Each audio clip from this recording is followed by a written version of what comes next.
Thailand ও কম্বোডিয়ার মধ্যে 3 দিনের সীমান্ত সংঘর্ষের পর তাৎক্ষণিক যুদ্ধবিরতি বিষয়ে আলোচনায় সম্মত হয়েছে উভয় দেশ। শনিবার এই তথ্য জানিয়েছেন যুক্তরাষ্ট্রের প্রেসিডেন্ট ডোনাল্ড ট্রাম্প। স্কটল্যান্ড সফররত ট্রাম্প জানান, তিনি ফোনে কথা বলেছেন কম্বোডিয়ার প্রধানমন্ত্রী হুন মানেত এবং থাইল্যান্ডের অন্তর্বর্তী প্রধানমন্ত্রী ফুমথাম ওয়েচাচায়ের সঙ্গে। তিনি বলেন, দুই দেশের যুদ্ধবিরতি ও শান্তির বিষয়ে ইতিবাচক অবস্থান নিয়েছেন। আমি স্পষ্ট করে বলেছি, যতক্ষণ সংঘাত চলবে ততক্ষণ যুক্তরাষ্ট্র কোনো বাণিজ্য চুক্তি করবে না। থাই প্রধানমন্ত্রী ফুমথাম ওয়েচাচাই ফেসবুকে দেওয়া এক পোস্টে ট্রাম্পকে ধন্যবাদ জানিয়ে বলেন, থাইল্যান্ড নীতিগতভাবে যুদ্ধবিরতিতে রাজি, তবে আমরা কম্বোডিয়ার কাছ থেকে আন্তরিকতা দেখতে চাই।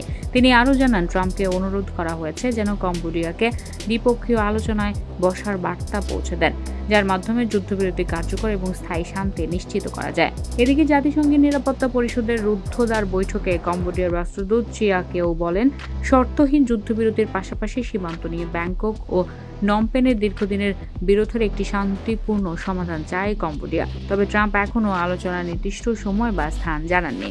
হোয়াইট হাউস থেকেও তাৎক্ষণিকভাবে কোনো বিস্তারিত বিবৃতি আসেনি। ওয়াশিংটনে অবস্থিত থাই ও কম্বোডিয়ান দূতাবাস থেকেও কোনো প্রতিক্রিয়া পাওয়া যায়নি। সংঘর্ষ নিয়ে জাতিসংঘ মহাসচিব আন্তোনিও গুতেরেস গভীর উদ্বেগ প্রকাশ করেছেন। তিনি দুই দেশকে অবিলম্বে যুদ্ধবিরতিতে সম্মত হয়ে আলোচনায় বসার আহ্বান জানিয়েছেন। প্রসঙ্গত, এই সংঘর্ষকে গত 13 বছরের মধ্যে সবচেয়ে ভয়াবহ বলে মনে করা হচ্ছে। এখন পর্যন্ত 32 জন প্রাণ হারিয়েছেন, বাস্তুচ্যুত হয়েছেন প্রায় 1,30,000 মানুষ। উভয় দেশেই দাবি করছে তারা আত্মরক্ষার্থেই প্রতিক্রিয়া দেখিয়েছে এবং অপরপক্ষকে সংঘর্ষের জন্য দায়ী করছে। গত মে মাসের শেষ দিকে কম্বোডিয়ার এক সেনা নিহত হওয়ার পর থেকেই থাই কম্বোডিয়া সীমান্তে উত্তেজনা বাড়তে থাকে। এরই ধারাবাহিকতায় সাম্প্রতিক সংঘর্ষের ঘটনা ঘটে।